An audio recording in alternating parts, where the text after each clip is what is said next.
What's good? You know who it is. It's your boy Super Johnny B 420K, Sharp Johnny B 420K, Johnny B, bro. Here with one of the greatest Nintendo Directs I've seen so far. Oh my god, it was so freaking amazing. It started off with a blast. It started off with the Fire Emblem Warrior games.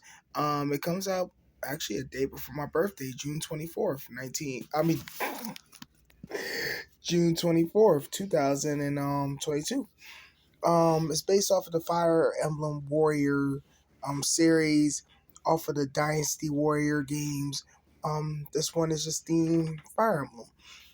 Now, this one is based off of the three houses. So, the games with the three schools, the guy in the yellow who had the bow, the king in the blue, and the queen in the red. Their whole storyline, different story, but based off of that version of Fire Emblem. Then they showed off something I was actually shocked about. No Man's Sky. They didn't give a date, but it looks real good. For a Nintendo Switch game, it looked amazing. Then they showed off something else that I am super hyped. That comes out June 10th. Mario Striker Battle League. It's pretty much the third game of Mario Strikers. Oh my goodness, this game looked fire. They did a cell shaded like special move type thing. From what they described, that I'm kind of disappointed in. Unlike the second one that was on the way, where you can shoot and have a chance to shoot like 7 shots. This one, it seemed like you either get 1 or 2 extra goal shots, but it's 8 on one Switch.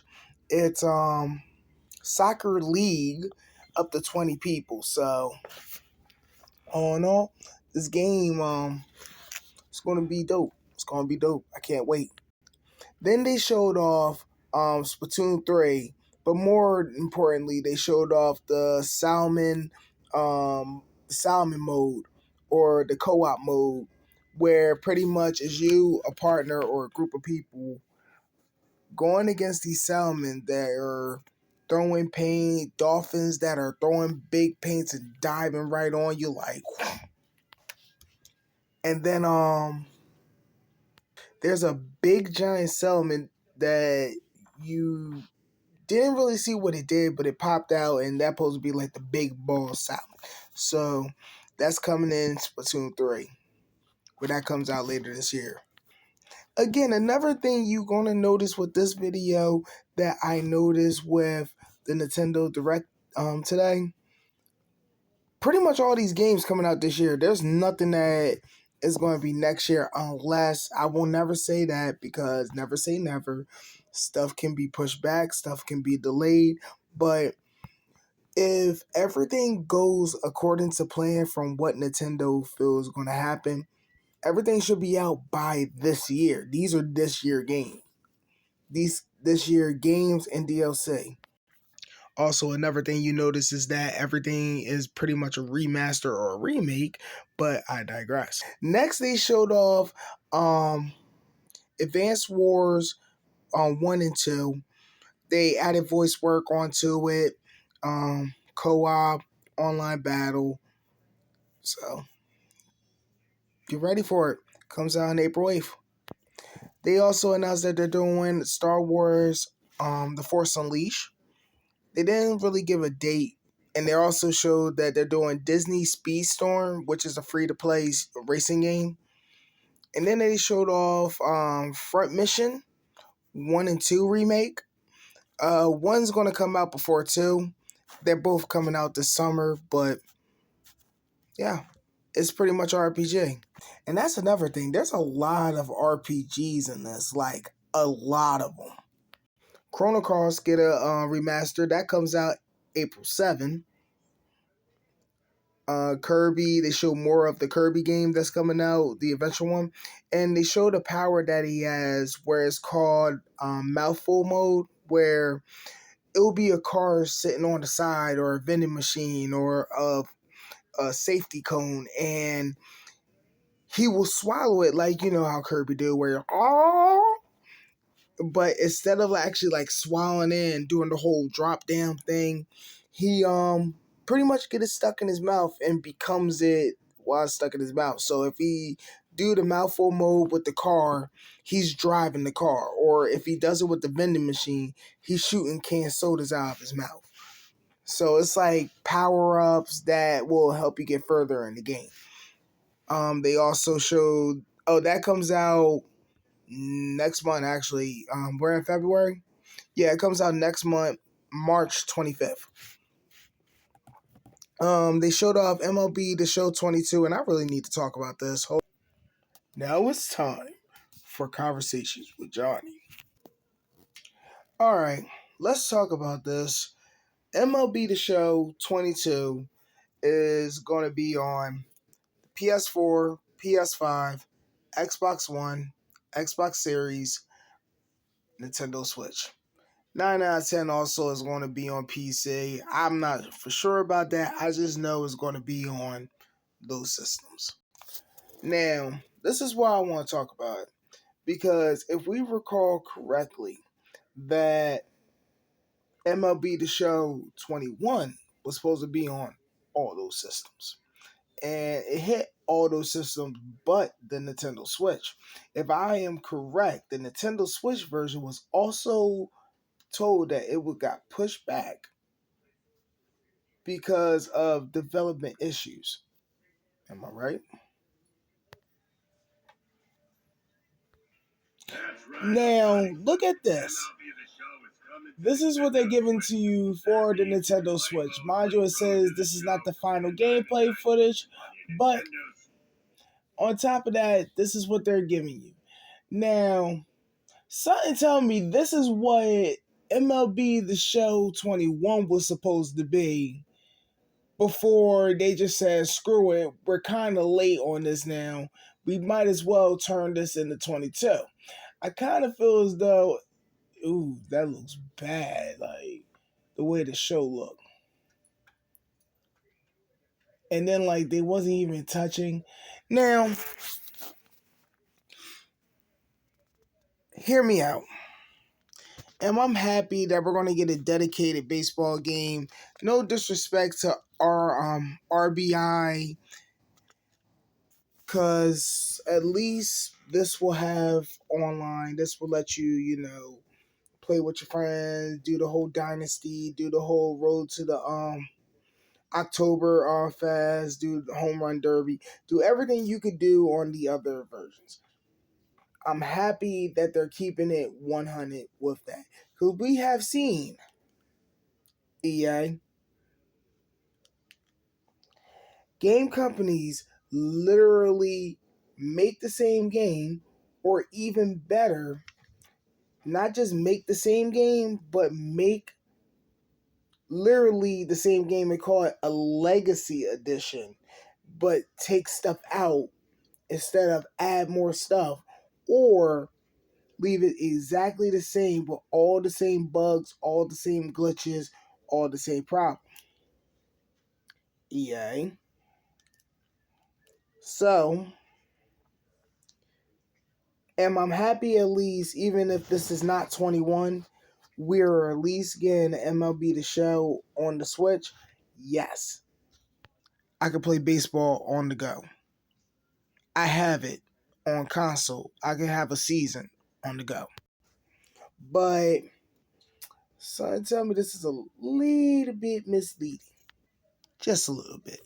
They also showed that they're releasing the Ezio collection of Assassin's Creed.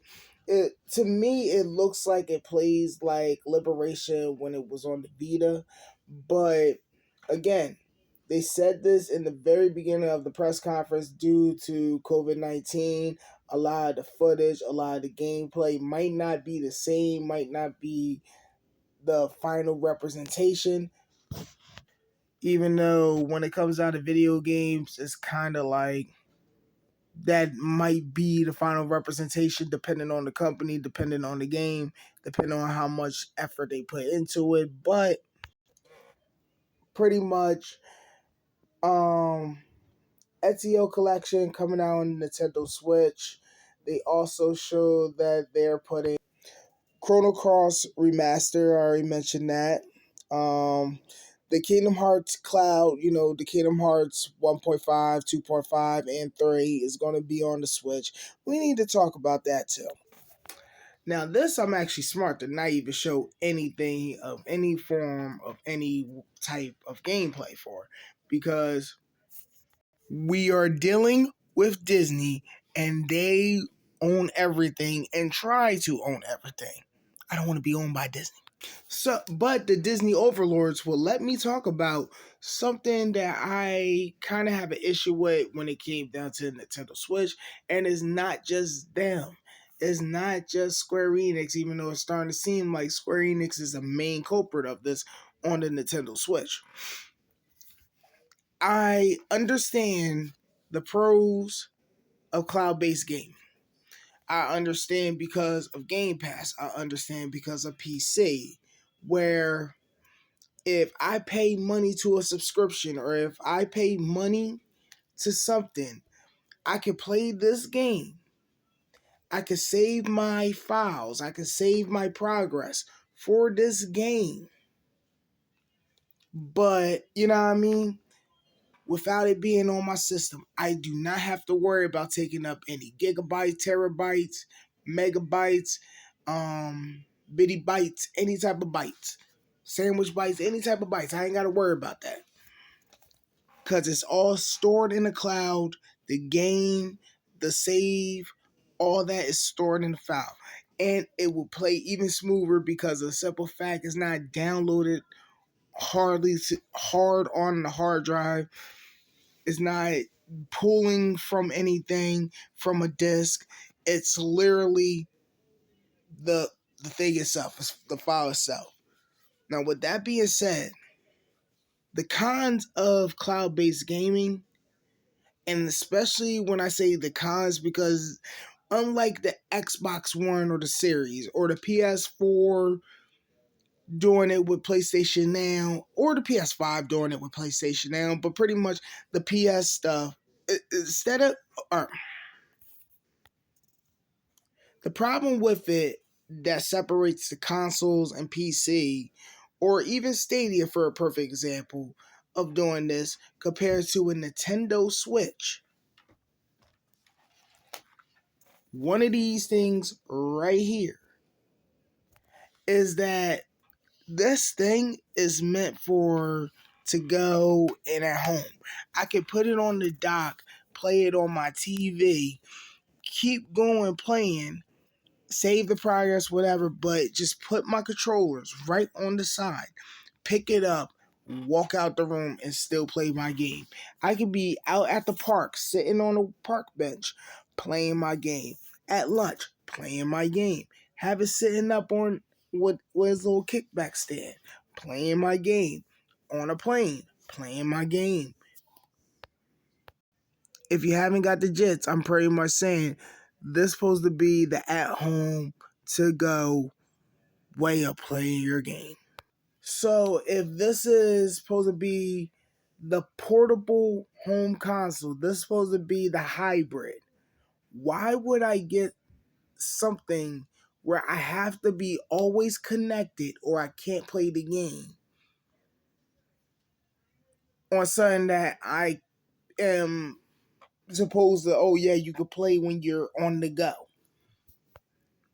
Even more, why would I pay? I seen $72 for all of them together, and 40 for 3 for Kingdom Hearts 3, and for 1 and 2 it's 30. Why would I pay that much for something that technically I don't own? Because let's say I'm at my friend's house and their internet gets shut off or their internet crash. I'm in the middle of playing Kingdom Hearts 3. Let's say I'm in a boss battle with Xehanort. I just lost. And if you play Kingdom Hearts 3 or any of the other Kingdom Hearts spoilers, you know, it's not really a spoiler, but I just wanted to do that.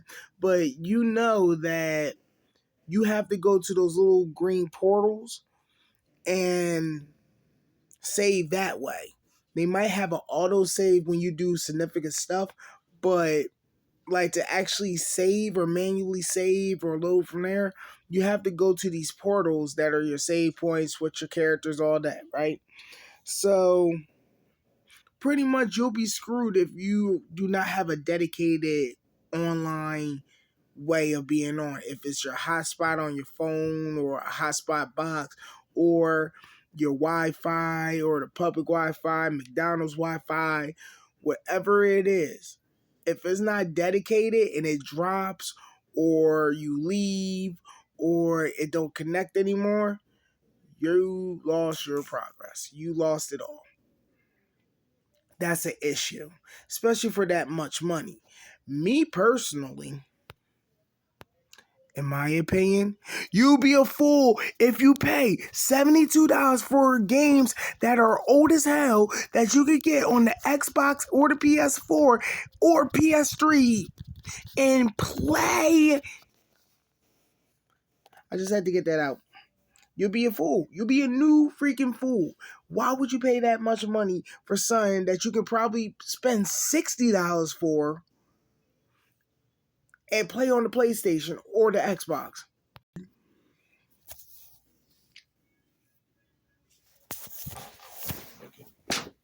Sorry.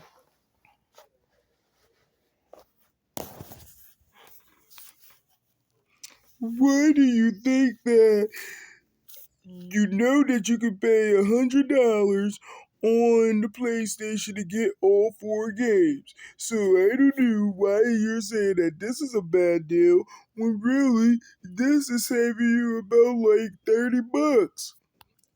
Well, that's because that, yes, it's saving you, like $30 or whatever.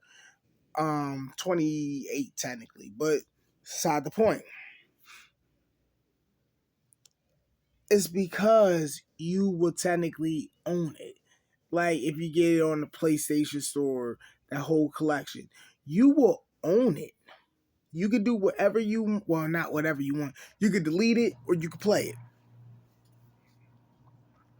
But once it's delisted, once it that's you. Or you can go get it physically where you can do whatever you want. You want to trade it in. You want to sell it. Keep it, whatever you want to do, you can do. Unlike the cloud version where if they say one day, oh, this is not really working, we're going to take it off the Nintendo Switch Online. Take it off. Guess what? Ain't no way you're going to hop back on and play Guardians. Ain't no way you're playing Hitman. Ain't no way you're playing any of the Kingdom Hearts. And like I said, I really feel as though this is a problem with the Square Enix games because these are popping up like super crazy. They need to fix this or figure out something better. So like put a little small megabyte so at least you have some form of way to download it or something. Because paying high price for stuff that you don't own, that's just a scam that they can get away with on the Nintendo Switch because they feel as though nobody's talking about it, and that's really messed up. This one I have a problem with saying, so please forgive me, but Kanaloa is the black fox thing with the long bunny ears that's down with the blue baseball cap and the light brown pants. That thing, game 1 and 2 is about to come out remaster. But yeah, I never played it. I know about it. I seen them, but I never played it, so I can't get more of it. It looks like a 2.5D game where it goes from 2D to 3D. Well, not 2D to 3D. Like it's all in 3D, but it's like it's a side scroller. So picture like Mario 3, not 3D Land, like new Super Mario where you can do little 3D stuff, but it's like mostly a 2D side scroller in 3D. You know what I mean? Portal 1 and 2 got announced, and Portal 2 got its online mode and offline co-op mode. So yeah. Then they talked about this game that looked like a actual 2D RPG game called Live Alive.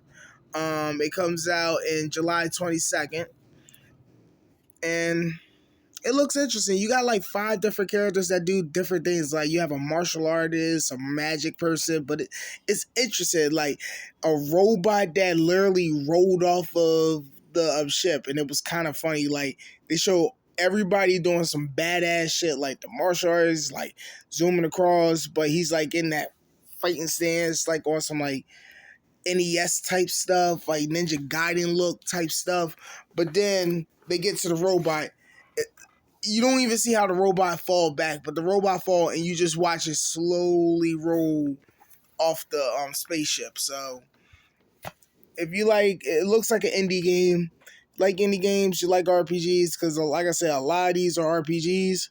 Like you already know if you play Chrono Cross. I never played Chrono Cross, but that's RPG. You already know that if you play Front Mission, I never even heard of that. Front Mission 1 or 2, that's a strategy RPG, something like how Fire Emblem will be. So if you want an indie 2D RPG game, Live Alive or Live Alive. So check it out, July 22nd.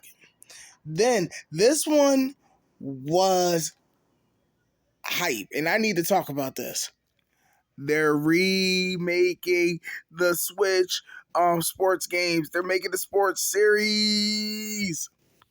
If you know what I'm talking about when I say the sports series, I'm talking about the Wii Sports that came with the Nintendo Wii that made that game the best-selling Wii game out, because it literally came with the Nintendo Wii, and everybody was playing bowling, tennis. Me and my friends were playing boxing. I had played baseball, and I loved the golf. But nobody really played baseball. It was either tennis, golf, bowling, or boxing. And then you had the Wii Sports Resort that had the like 16 different games. They added on with sword fighting, sky gliding, shooting. Like they added different stuff to it. Then you had, the Wii Plays and all that. They're bringing it back. This is pretty much the sport and the resort series. So I think this is like the 3rd or 4th game in that series. It's called Nintendo Switch Sports, and the games that they're gonna have on it is volleyball, badminton, sword fighting's back, bowling, and tennis. So bowling, tennis, sword fighting, badminton, volleyball, and I am missing one. Volleyball, and what's one more? Badminton, volleyball, and soccer. There you go. So starting off, those are the first 6 games that they're going to have for this game. But they said later in the fall they're going to release golf. So golf's going to be in it. And if they're going to do that later in the fall, 9 out of 10, there's going to be other games. Like they probably going to add like boxing or hang gliding or some stuff like that, if they're going to update it like slowly. So who knows? They're having an open beta. The open beta